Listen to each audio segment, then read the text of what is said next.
안녕하십니까. 이번 산신인문학의 주제는 기독교의 위기, 유일신론의 종말, 한국적 범죄신론, 산신학이라는 주제로 함께 살펴보려고 하는데요.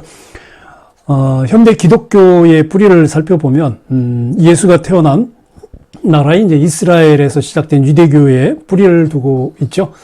유대교는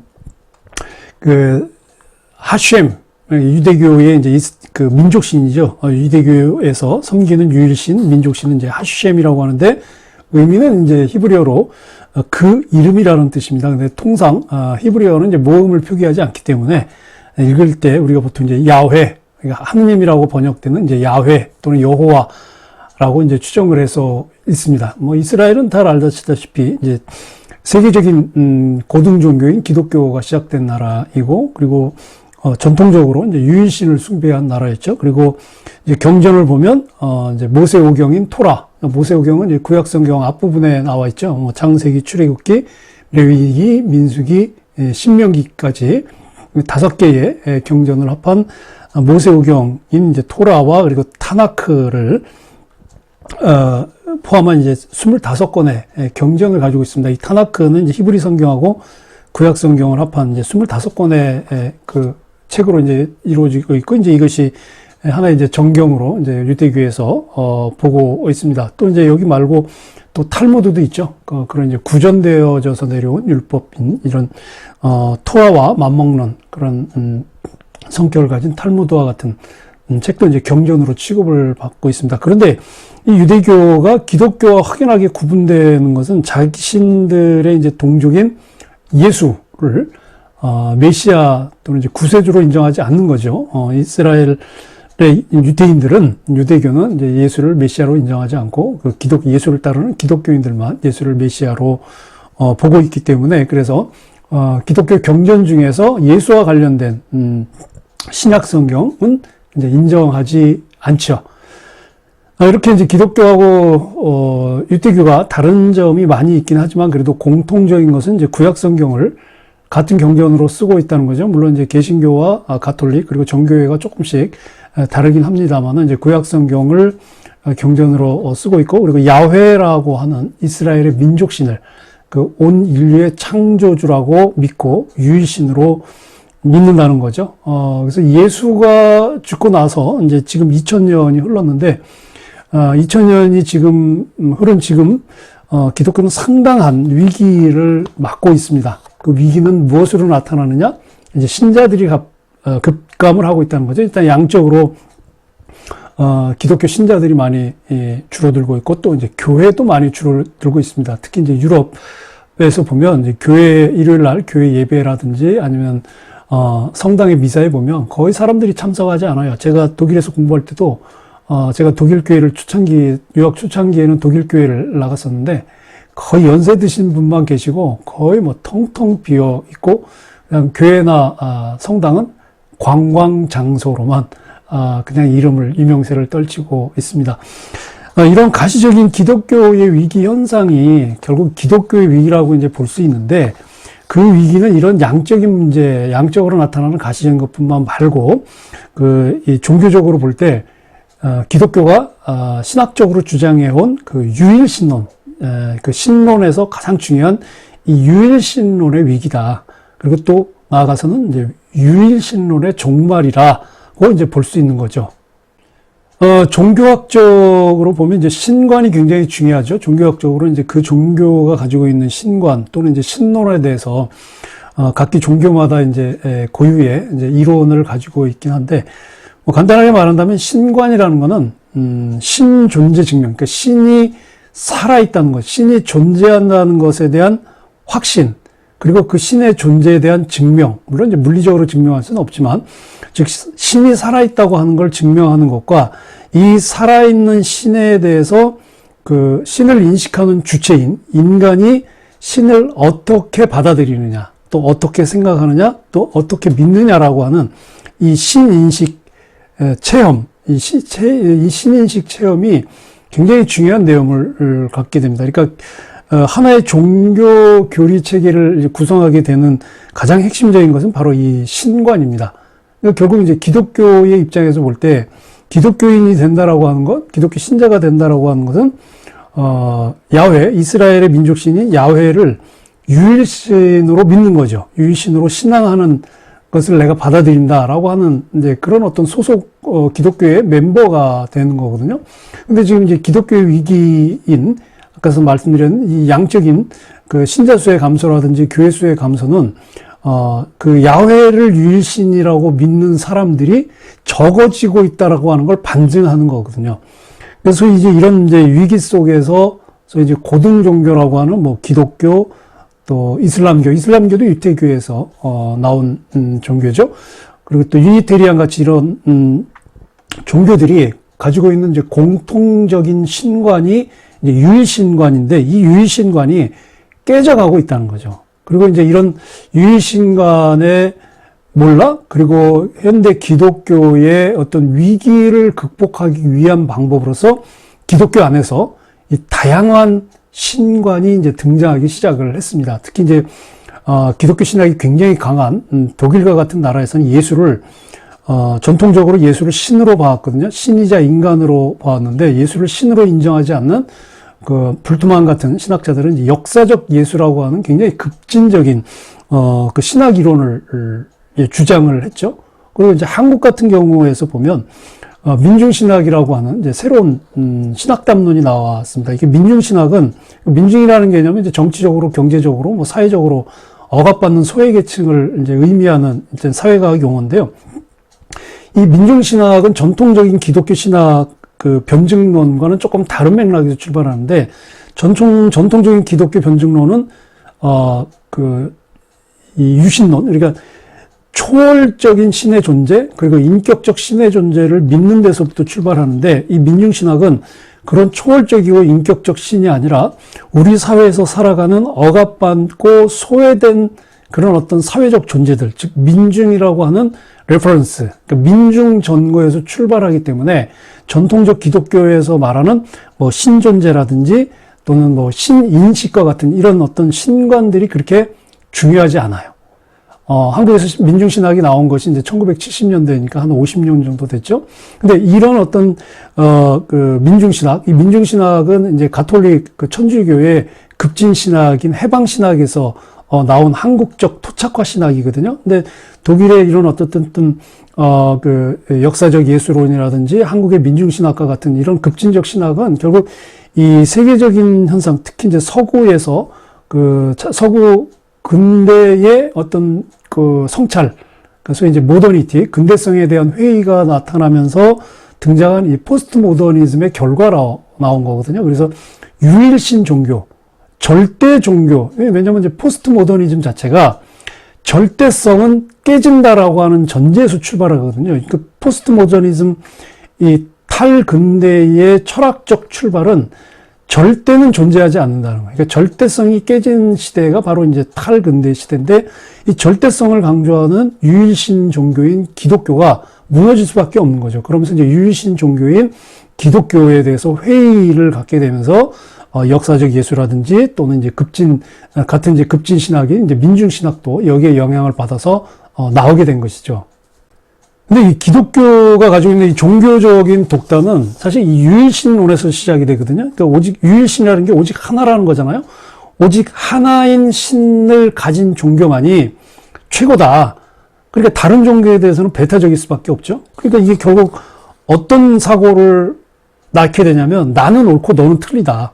이런 논리로 이어지면서 어떤 종교적 갈등 또 사회적 갈등의 싹이 돋기 시작하게 되는 거거든요. 저의 견해로는 뭐 저뿐만 아니라 많은 그 견해를 달리하는 신학자나 또는 종교학자들도 이렇게 생각을 하는데 이런 기독교의 유일신과는 이 유일이라고 하는 유일을 너무 편협하게 해석하는 오류에 빠져 있다. 그러니까 유일을 절대성이라고 보는 것에서부터 기독교가 어떤 패착을 가지고 있다라는 거죠. 사실 유일이라고 하는 것은 숫자 하나, 그러니까 오로지 하나라고 하는 의미도 있지만 이 모든 것을 포괄하는 이 통합의 의미도 있거든요. 그러니까 너와 나는 다른 거에서부터 출발하는 게 아니라 너와 나는 똑같은 하나다라는 해석도 가능한 건데 이 기독교의 유일신론은 그렇게 보지 않고 너와 나는 다르다라고 하는 데서부터 어떤 이 차별성에서 시작을 하는 거죠. 그래서 이런 이제 주류 기독교가 가지고 있는 이 잘못된 유일신론의 개념을 사용하는 것은 이건 잘못됐다. 이거 왜곡해서 사용하는 것이다. 라고 해서 여기에 이제 대항 담론으로 나온 게 이제 민중신학, 말씀드린 이제 민중신학이고, 그리고 민중신학에서도 이제 얼마 전부터 이제 그 신관으로서, 그래서 이제 전통적 유일신론이 아닌 전통 기독교가 담아왔던 유일신론이 아닌 범죄신론이라는 개념을 사용을 하고 있습니다. 이 범죄신론 도입을 한 것이 이 신학적으로 굉장히 큰 의미가 있거든요.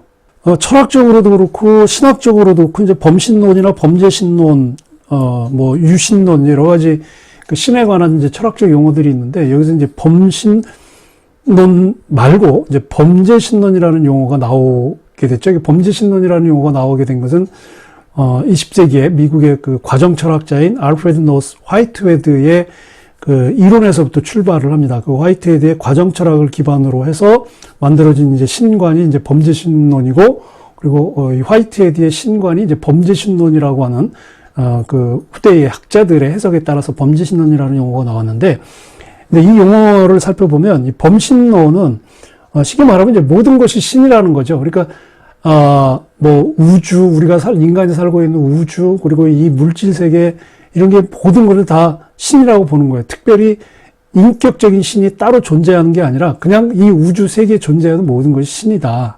그래서 신이 따로 인격적으로 존재하는 것이 아니다. 그래서 신의 비인격화를 의미하는 게 이제 이 범신론이고요. 팬테이즘이라고 하는데 범죄신론은 조금 달라요. 팬넨시즘이라고 한다. 팬넨시즘, 그래서 N. 영어로 하면 in, 무엇 안에라는 이제 뜻을 하는데, 이제 범죄신론은 범신론과 다르게 모든 것은 신 안에 있다라는 의미를 가지고 있습니다. 그러니까 모든 것이 신 안에 있다라고 하는 것은 밖에 있든 안에 있든, 그러니까 모든 물체들, 모든 존재하는 것들이 신적 속성을 가지고 있어요. 가지고 있는데 그것이 초월하던 존재든 아니면 내재하는 존재든 모든 것이 다 신적 속성을 가지고 있다는 거예요. 그러니까 범신론은 이 초월하는 것에 대한 또는 내재하는 것에 대한 구분이 없지만 그냥 총괄적으로 모든 것이 신적인 요소라고 보지만 범죄신론은 초월과 내재를 구분하는 서양 철학에서 초월, 내재 모두 신이라고 보는 거죠. 그러니까 모든 것이 신 안에 있다. 인이라는 거죠. 그러니까 모든 것에 신 안에 있으니 신은 모든 것에 존재하는 것의 근원이 되는 거죠. 그러니까 신이 모든 것 안에 들어있고 또 어떤 범주상 신은 그 모든 것 안에 담겨져 있는 것에 또 그 이상이 되는 거예요. 그러니까 신은 그러니까 어떤 것이라는 건 존재하는 것이죠. 그 존재하는 것에 내재하면서 또 존재하는 것에 밖에 있는, 그래서 존재하는 것에 안에 있으면서 존재하는 것에 밖에 있는, 그래서 내재와 초월을 모두 포함한 것이 이제 이 범죄신론입니다. 뭐 철학적으로 들어가면 굉장히 긴 얘기인데 어쨌든 이 범죄신론은 신의 내재성과 초월성을 이게 동시에 담아내려고 하는 이제 새로운 그 신관입니다. 많은 이제 학자들이 우리 동아시아, 한국에 있는 동아시아, 또 뭐 중국, 일본 포함해서 이 동아시아 종교와 사상은 범죄신론적이라고 이야기를 해요. 저도 이 의견에 이제 동의를 하는데, 특히 이제 한국을 놓고 보면, 한국의 전통적인 산신신앙, 제가 이 산신인문학을 이야기하는 것도 이제 그것에 바탕을 하고 있는데, 이 전통적인 산신신앙과 그리고 전통 무교 잘 아시죠? 이 전통 산신신앙과 전통 무교가 그 화이트헤드가 이야기한 그 새로운 신관인 이 범죄신론하고 상당히 유사합니다. 똑같다고 이야기할 수는 없지만 상당히 유사하고 있기 때문에 제가 지금 이제 준비하고 있는 책이 산신학입니다. 그러니까 제가 지금 이제 지산돈이라는 산신당을 모시고 있지만 이걸 좀 더 그러니까 서양의 기독교처럼 학문적인 체계를 가지고 만들어야 되지 않을까라고 하는 생각 때문에 산신학을 준비하고 있는데, 제가 작년에 쓴 책이죠. 주역과 생명학. 작년 8월에 나온 책인데, 이 책의 내용은 주역을, 그 과정 철학자인 알프레드 노스 화이트헤드의 신관인 범죄신론, 그리고 이제 과정 철학에 기반해서, 주역의 세계관을 이제 우주관, 생명관, 이관관, 생태관, 윤리관 이렇게 5개의 세계관으로 나누어서 쓴 책이거든요. 그래서 이 책 자체가 화이트헤드의 과정철학에 기반한 범죄 신론으로서 물론 이제 주역이 신을 다루는 책은 아닙니다만은 과정철학에서 담고 있는 범죄 신론의 개념을 담고 있다고 이제 보시면 되겠습니다. 그래서 이런 지금 제가 쓴 이제 주역과 생명학을 기반으로 해서 이 범죄 신론에 기반한 한국의 산신담론, 즉 한국의 산신학, 그리고 이제 거기에 무교 사상까지 포함해서 이제 산신학을 준비하고 있는데 이건 이 산신학의 핵심은 신인합일이에요. 이건 이제 한국뿐만 아니라 동아시아의 전통적인 사상이기도 하는데 신과 인간은 하나라는 거죠. 그러니까 서양은 신과 인간이 구분되죠. 그러니까 신이 인간을 만들었고, 신은 인간의 창조주이고, 인간은 신의 피조물이잖아요. 그게 이제 서양 기독교의 우주관이고, 인간관이고, 그리고 인간은 무조건 신을 경배해야 된다라고 하는. 그래서, 객체인 신과, 그에 상대하는 주체인 이제, 인간의 관계가 죄인과 구세주라는 관계로 설정되지만, 한국 그리고 동아시아에서의 신과는 다르거든요. 동아시아에서 신과는 인간과 구분되지 않습니다. 신이 인간이고 인간이 신이에요. 이제 그걸 담아낸 게 이제 동학이기도 한데, 그래서 이 한국의 산신신앙 그리고 한국의 무교 전통은 이런 동아시아의 신인 합일, 신과 인간이 하나라고 하는 사상이 완전히 뭉쳐진 그런 어떤 우리의 전통입니다. 그래서 그걸 좀 더 논리적으로 표현할 수 있는 이 방법론이 바로 범죄신론입니다. 그래서 범죄신론을 기반으로 해서 한국의 산신학, 즉 동아시아의 신인합일론을 한번 써보려고 하는 거죠.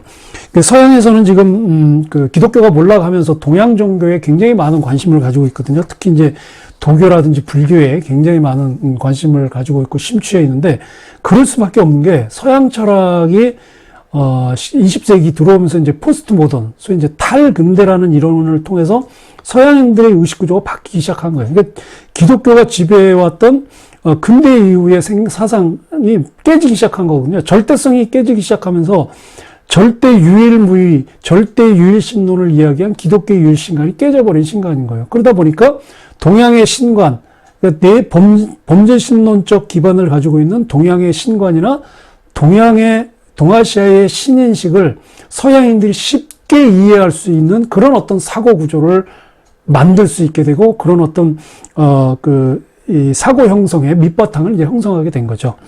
자, 그렇다면 이제 한국적 범죄신론의 방법론으로서 이 산신론을 어떻게 할 것이냐, 이제 제가 지금 계속 공부하고 지금 만들어가고 있는데, 이건 결국 청동기 시대부터 시작되었던, 그리고 청동기 시대 문명인 샤머니즘, 우리가 샤머니즘으로 미신이라고 하는데, 그렇게 말하는 사람 자체가 원숭이에요. 그러니까 사람이 아니라는 거죠.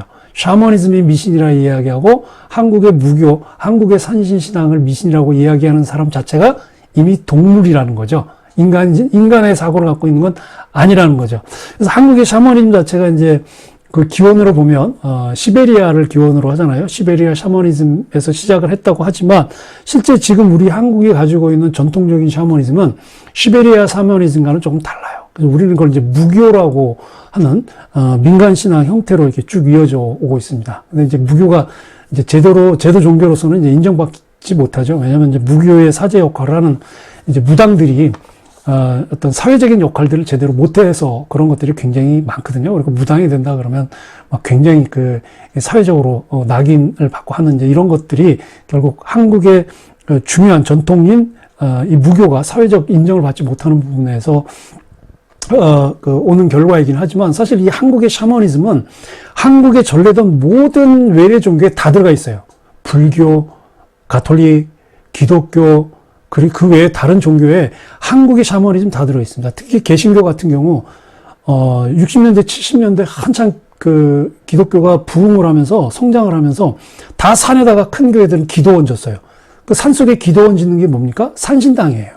한국에서 전통적으로 내려오던 산신신앙이 개신교와 또는 가톨릭과 스팝이 되면서 산속에 기도원을 짓는, 솔직히 산속에서 기도를 하면은 뭔가 영험한 체험을 한다고 하는 우리의 민간 전통 신앙이 외래 종교인 기독교와 합해진 거죠. 그래서 이 산신신앙과 무교는 한국인의 집단 무의식, 즉 정신원형에 깊이 스며들어 있는 것이죠. 우리가 가지고 있는 전통민 한국의 산신신앙은 이제 지금의 물질 문명 굉장히 혼란스럽잖아요. 지금의 물질 문명, 뭐 기후 위기부터 시작해서 뭐 여러 가지 사회 문제들, 우리 지금 뭐 전쟁 등의 이제 이런 여러 가지 사회 문제들이 이제 갈등들이 계속 번져가고 있는 것이 지금 이제 21세기인데, 지금의 이런 위기의 물질 문명을 새롭게 바꿀 수 있는, 그리고 새롭게 재창조할 수 있는 정신 사상입니다.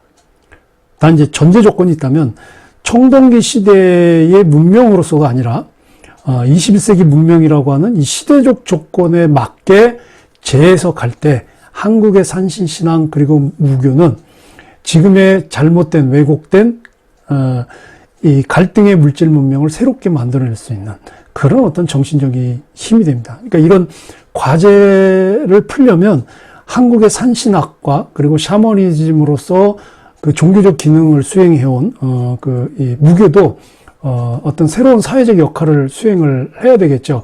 그럴 때 이제 가능한 건데, 앞으로 산신신앙과 이 무교의 논리 체계 수립을 위해서 제가 말한 이제 산신학도 집단적인 어떤 공론의 장이 많이 필요할 것이라고 봅니다. 이 산신신앙이라든지 무교는 이미 우리 한국인의 심성 속에 깊이 들어와 있는 정신 원형이긴 하지만, 그것이 뭐 서양처럼 하나의 학문 체계, 뭐 기독교 신학처럼 이런 어떤 논리적 체계로 다듬어내지 못했기 때문에 이것을 우리의 정신 원형으로서, 우리의 그 전통 체계로서 학문화시키는 것이 이제 필요하다는 생각에서 제가 이제 산신학을 준비를 하고 있는 겁니다. 마치 그 20세기 때, 또 19세기, 20세기 때 그 혼란한 시기에 그 조선 말기죠. 동학이 등장을 했죠. 바로 이 동학이 천주교와 한국 무교가 합해진 그런 스팝된 새로운 사상으로서 당시에 상당한 당시에 그 조선 민중들에게 정신적인 감흥을 주었던 것과 마찬가지로 지금 이 혼란한 물질 문명 시기에 새로운 문명 전환을 일으킬 수 있는 그 힘으로서, 정신적인 힘으로서 산신신앙의 논리적 체계인 산신학과 그리고 무교가 아마 중요한 역할을 할 것이라고 생각을 합니다. 그래서 이런 과제를 위해서 이런 문명 전환기 또 혼돈의 시기에 우리에게 새로운 정신적인 가치가 되어줄 산신학 정립에 매진을 하고, 또 그것을 위해서 제가 또 산신인문학을 열심히 하고 있습니다. 이 방송을 통해서 함께 생각을 나누어 주셨으면 감사하겠습니다. 시청해 주셔서 고맙습니다.